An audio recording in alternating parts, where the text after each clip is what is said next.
Welcome student, मैं हूं Tande sir technical channel में आपका स्वागत है। डियर फ्रेंड, आज हम बात करेंगे आईटीआई वाले स्टूडेंट के लिए एक और नई वैकेंसी लेकर आए हैं आप।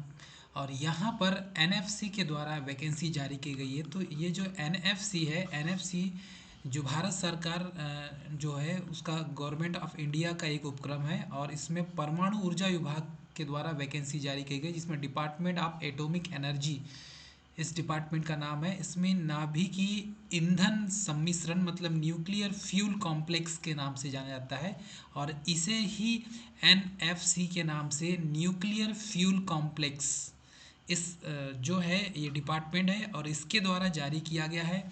इसका देखेंगे यदि तो ECIL पोस्ट हैदराबाद, और इसका 50062 इसका दिया हुआ है। राज्य इसमें तेलंगाना दिया हुआ है, और सितंबर 16 सितंबर आज ही के दिन 2023 को ये वैकेंसी जारी की गई है। इसमें एडवर्टाइजमेंट नंबर आप देखेंगे तो NFC R3rd 1/5/2023 के द्वारा जारी किया गया है। दूरभाष क्रमांक यहाँ पर दिया है, ईमेल आईडी से भी आप पता कर सकते हैं। चलिए डियर स्टूडेंट, हम यहाँ देख पाएंगे NAPS search by the establishment name nuclear fuel complex E1115360003, मतलब न्यूक्लियर फ्यूल कॉम्प्लेक्स ये जो अंडर गवर्नमेंट के अंडरटेकिंग ऑफ गवर्नमेंट में है। और इसमें जो आईटीआई वाले स्टूडेंट है, ऐसे स्टूडेंट जिन्होंने आईटीआई पास किया है रिसेंटली, ठीक है, वर्तमान में जिसने आईटीआई पास किया है वही इस फॉर्म को भर सकते हैं। और ये जो फॉर्म है दोस्तों, ये अप्रेंटिस के लिए फॉर्म यहाँ पर जारी किया गया है। तो अप्रेंटिस जिसे करना हो वो यहाँ पर फॉर्म भर सकता है। चलिए, इसमें नोटिफिकेशन में दिया वर्ष 2023-24 के लिए आईटीआई ट्रेड अप्रेंटिसों की नियुक्ति हेतु विज्ञापन जारी किया गया है। Advertisement for engagement of the ITI trade apprentice for the year 2023-24। तो अप्रेंटिस एक्ट 1961 के प्रावधानों के अंतर्गत आईटीआई पास उम्मीदवारों से नाभिक ईंधन सम्मिश्रण मतलब NES मतलब एन, ठीक है, नाइस यहाँ साफ लिखा है, हैदराबाद में 1 वर्ष के प्रशिक्षण हेतु निम्नलिखित ट्रेडों संकायों में आवेदन आमंत्रित किया जाता है। Under the provision of apprentice act 1961 nuclear fuel complex Hyderabad invites the applications for the ITI passed candidate for the apprentice training for the period 1 year training in the following discipline trade। तो इसमें ITI वाले student के लिए ये vacancy जारी की गई है। अब यहाँ पर देखेंगे किस किस ट्रेड के लिए यहाँ पर वैकेंसी जारी की गई है।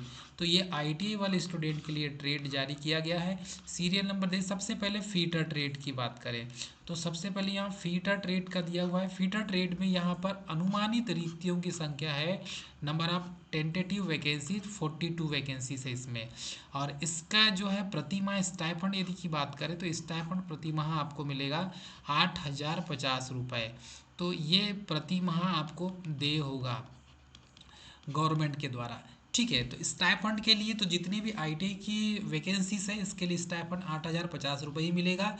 इसमें क्वालिफिकेशन की बात करें तो संबंधित संकायों में 10वीं तथा आईटीआई उत्तीर्ण होना चाहिए, मतलब आपका 10th भी पास होना चाहिए, और 10th पास के साथ में आईटीआई भी कंप्लीट होना चाहिए, आईटीआई भी पास होना चाहिए। तो इतनी चीज़ कंप्लीट होना चाहिए। और यहाँ पर देखेंगे तो सेकंड पोस्ट है टर्नर, टर्नर की पोस्ट इसमें 32 है। और थर्ड में देखेंगे तो लेबोरेटरी असिस्टेंट केमिकल प्लांट की इसमें LACP की 6 पोस्ट है यहाँ पर, ठीक है। इसमें स्टाइफंड मिलेगा 8,050 रुपये प्रति माह, और आईटीआई उत्तीर्ण होना चाहिए इसी ट्रेड से। उसके बाद देखेंगे इलेक्ट्रीशियन ट्रेड से, इट इज़ वेरी इंपॉर्टेंट, इस ट्रेड से सबसे ज़्यादा आईटीआई करते हैं। और टोटल यहाँ पर 15 पोस्ट है, यहाँ पर टोटल 15 पोस्ट है इलेक्ट्रीशियन ट्रेड के लिए, ठीक है। स्टाइफंड होगा 8,050 रुपये प्रति माह, और इसमें भी ITI pass plus ITI pass plus 10th पास और प्लस आईटीआई दोनों होना चाहिए। उसके बाद है मशीनिस्ट, मशीनिस्ट की जो ट्रेड देखेंगे तो इसमें टोटल 16 पोस्ट है, और इसमें भी 8,050 रुपये ही दे होगा, और 10वीं के साथ आईटीआई उत्तीर्ण होना अनिवार्य है। उसके बाद है मशीनिस्ट ग्राइंडर, मशीनिस्ट ग्राइंडर में हम देखें तो टोटल 8 पोस्ट है, और इसके लिए भी ITI 10th प्लस ITI उत्तीर्ण होना अनिवार्य है।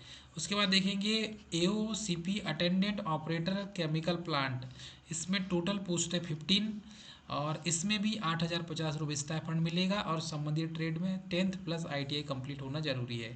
उसके बाद देखेंगे तो CPO केमिकल प्लांट ऑपरेटर जिसे कहते हैं, और इसमें टोटल 14 पोस्ट है, इसके लिए भी 8,050 दे होगा। उसके बाद है IM इंस्ट्रूमेंट मैकेनिक, इसमें 7 पोस्ट है। और उसके बाद देखेंगे मोटर मैकेनिक, तो मोटर मैकेनिक की इसमें 3 पोस्ट दी हुई है और इसमें 8,050 रुपये प्रति माह दे होगा। ठीक है। उसके बाद देखेंगे आसुलिफी अंग्रेजी stenographer English computer operator programming assistant, तो इसके लिए कोपा, ये जो कोपा है ट्रेड है जिसमें कंप्यूटर का कोर्स किया जाता है, ITI से कोपा होता है और इसमें टोटल 16 पोस्ट है। उसके बाद देखेंगे वेल्डर, वेल्डर की पोस्ट यहाँ पर 16 है और 16 पोस्ट में काफ़ी अच्छी पोस्ट है। इसके लिए भी आपके पास ITI का सर्टिफिकेट होना चाहिए प्लस 10th होना चाहिए और 8,000, और इसके लिए 7,700 रुपये दे होगा। वेल्डर के लिए 7,700 दे होगा। और यहाँ पर यदि देखिए तो डीजल मैकेनिक डीजल के लिए टोटल 4 पोस्ट है, इसके लिए भी 7,700 दे होगा। फिर बढ़ई कारपेंटर के लिए 6 पोस्ट है और 7,700 दे होगा। और उसके बाद प्लम्बर के लिए यहाँ पर देखेंगे तो 4 पोस्ट है और उस प्लम्बर को भी 7,700 रुपये दे होगा। तो यहाँ पर टोटल जो पोस्ट निकल के आ रही है, ये टोटल पोस्ट निकल के आ रही है 206 पोस्ट।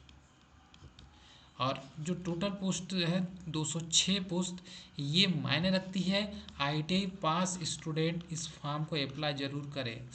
ITI पास स्टूडेंट के लिए ये वैकेंसी है और इस फॉर्म को अप्लाई ज़रूर करें आप।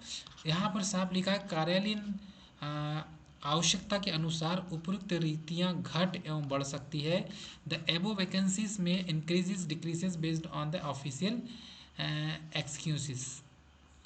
अब इसमें देखते हैं आवेदन की प्रक्रिया। तो आवेदन की प्रक्रिया की बात करें डियर स्टूडेंट, एप्लीकेशन प्रोसीजर, तो उम्मीदवारों से अपेक्षित है कि नाभिकीय ईंधन सम्मिश्र हैदराबाद में NAPS के पोर्टल पे जाना है, इस्टेब्लिशमेंट कोड जाना है और इस्टेब्लिशमेंट कोड को यहाँ पर लिखना है और apprentice.india.gov.in के माध्यम से आवेदन करना है। सभी आवश्यक दस्तावेजों प्रमाण पत्र पोर्टल पर अपलोड किए जाने चाहिए। संपूर्ण जानकारी के लिए अनुलग्नक प्रथम देखें।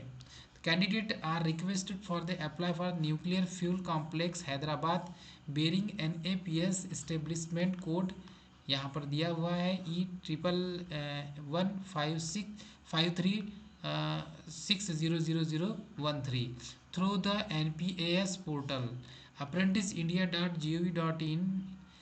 All the required document certificate should be uploaded on portal सी। ठीक है, पूरे डॉक्यूमेंट आप सभी को जो है पोर्टल में अपलोड करना है। उपरोक्त वर्णित पोर्टल पर आवेदन करने के पश्चात उम्मीदवारों का चयन सूची पूरी तरह से योग्यता पर आधारित है तथा चयन उम्मीदवारों को उसकी सूचना ईमेल से दी जाएगी। ठीक है। उसके बाद आवेदन करने की जो अंतिम तिथि है, इट इज़ वेरी इंपॉर्टेंट। तो आवेदन करने की अंतिम तिथि है 30/9/2023, ये लास्ट डेट है। लास्ट डेट के पहले आप आवेदन कर लेंगे। तो last date for the receipt of the application 30/9/2023, इसको याद रखिए। और ये एग्ज़ाम में आपको जो फॉर्म भरेंगे तो ये लास्ट डेट आपको याद रहना चाहिए।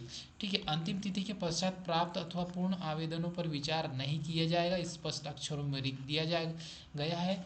चयन की प्रक्रिया की बात करें तो चयन की प्रक्रिया यहाँ पर है कि नाइस की चयन समिति, चयन प्रक्रिया कैसा है इसमें सॉल्यूशन के रूप में, कि नाइस की चयन समिति आवेदन की जाँच करने के बाद उपयुक्त दर्शाई गई रिक्तियों के अनुसार अभ्यर्थियों को छाटेगी।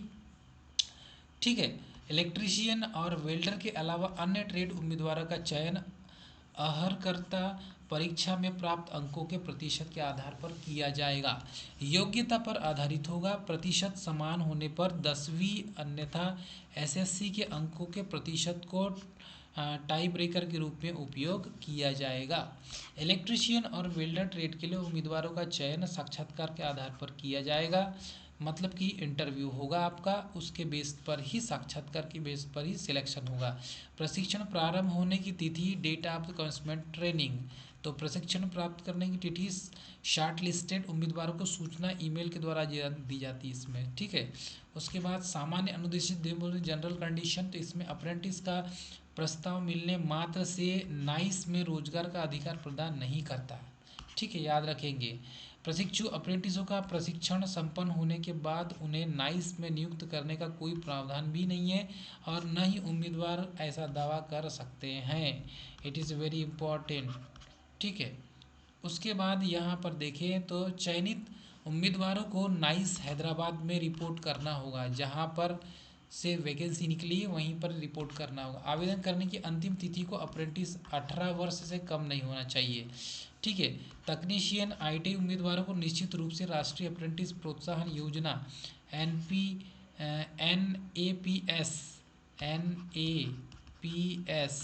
ठीक है, के तहत अपना नाम apprenticeIndian.gov.in पर पंजीकृत करवाना होगा तथा पोर्टल के माध्यम से ही आवेदन करना होगा।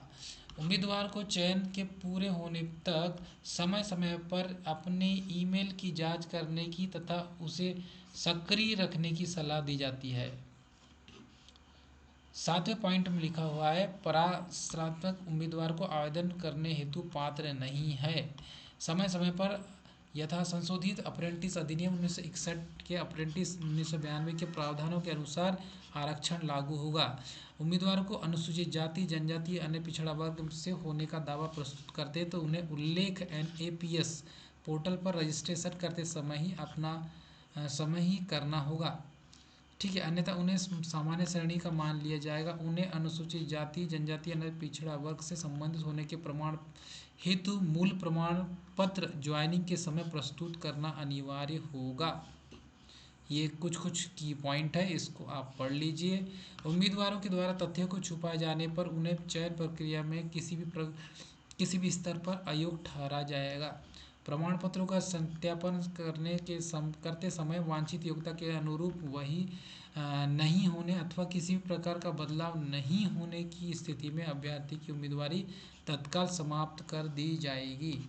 और चयनित उम्मीदवार को ज्वाइनिंग के समय में सिविल सर्जन, सहायक सिविल सर्जन द्वारा जारी मेडिकल फिटनेस प्रमाण पत्र प्रस्तुत करना होगा, ठीक है। ये इतने सारे कुछ पॉइंट है कि पॉइंट में इसको याद भी करना है और यही एग्ज़ाम में पूछे जाएंगे। चयनित अप्रेंटिस को इस स्थापना से कोई आवासीय व्यवस्था नहीं दी जाएगी। अपने रहने की व्यवस्था अप्रेंटिसों को स्वयं करनी होगी, ठीक है। उम्मीदवारों को आधार कार्ड पर उल्लेखित पते का पुलिस सत्यापन प्रमाण पत्र पुलिस से कराए जाने हेतु प्रक्रिया तुरंत शुरू कर देना चाहिए। इसकी आवश्यकता उन्हें अप्रेंटिस के ज्वाइनिंग वाले दिन होगी। इसके प्रमाण पत्र के लिए कोई प्रमाण प्रारूप निश्चित नहीं किया गया है। तो ये कागज जो है मेन आपको डॉक्यूमेंट क्या क्या लगेंगे, 10वीं 12वीं की मार्कशीट, ITI की मार्कशीट पूरी, जाति प्रमाण पत्र, आधार कार्ड, पुलिस अधीक्षक का आयुक्त संबंधित जिला द्वारा जारी सत्यापन, बचत खाता, पासबुक, ऑनलाइन आवेदन की हार्ड कॉपी, उपरोक्त वर्णित सभी कागजातों की छायाप्रति, पासपोर्ट आकार के 4 नवीनतम फोटोग्राफ्स, इतनी चीज़ों को आपको कलेक्ट करना है और उसके बाद फिर फॉर्म भरना है। चयनित उम्मीदवारों का चरित्र अर्थात पूर्वव्रत का सत्यापन किया जाएगा। चयनित होने पर ज्वाइनिंग के लिए सभी के लिए किसी भी तरह का यात्रा भत्ता और महंगाई भत्ता दे नहीं होगा। इट इज़ वेरी इंपॉर्टेंट, इस पॉइंट को नोट कर लें सभी। चयनित उम्मीदवार को अप्रेंटिस एक्ट 1961 के प्रावधानों तथा उसके अंतर्गत बनाए गए नियमों के तहत 1 वर्ष का अनुबंध के अधीन रहना होगा। किसी भी प्रकार उम्मीदवार अथवा उसके पक्ष में किसी भी अन्य के द्वारा अप्रेंटिस के चयन होने की मंशा से इस प्रक्रिया में किसी भी तरह का याचना अथवा व्यक्तिगत सिफारिश उम्मीदवार रीता को तत्काल रद्द कर सकती है। किसी भी विवाद की स्थिति में नाइस प्रबंधन का निर्णय अंतिम होगा। ये उसका कुछ नोटिफिकेशन है और इसमें उम्मीदवार नाइस के अप्रेंटिस के लिए आवेदन करना चाहते हैं तो अनुरोध है कि NAPS के पोर्टल, ये NAPS का पोर्टल है पर पंजीयन कर लें, पंजीकरण करें या कर लें और उसमें दिया है। उसके बाद ये पंजीकरण की यहाँ पर ये रजिस्ट्रेशन कैसा होगा दिखेगा कि पोर्टल किस टाइप का। उसके बाद रजिस्ट्रेशन हो गया, उसके बाद यहाँ देखेंगे तो यहाँ पर कैंडिडेट रजिस्ट्रेशन नाम वगैरह अपना रिलेशनशिप नाम इंटर रिलेशनशिप वो सब डाल के इसको भर देना है। उसके बाद यहाँ पर आप जाएंगे तो NAPS पोर्टल पर पंजीयन सफल हो जाने के पश्चात उम्मीदवार को लॉगिन करने के लिए यूज़र नेम ईमेल आईडी है वो मिलती है अथवा पासवर्ड की आवश्यकता होती है। तब उसको ओपन करने के लिए पासवर्ड की आवश्यकता होगी। अब यहाँ पर देखेंगे तो ये स्किल इंडिया NAPS ये दोनों आ गया।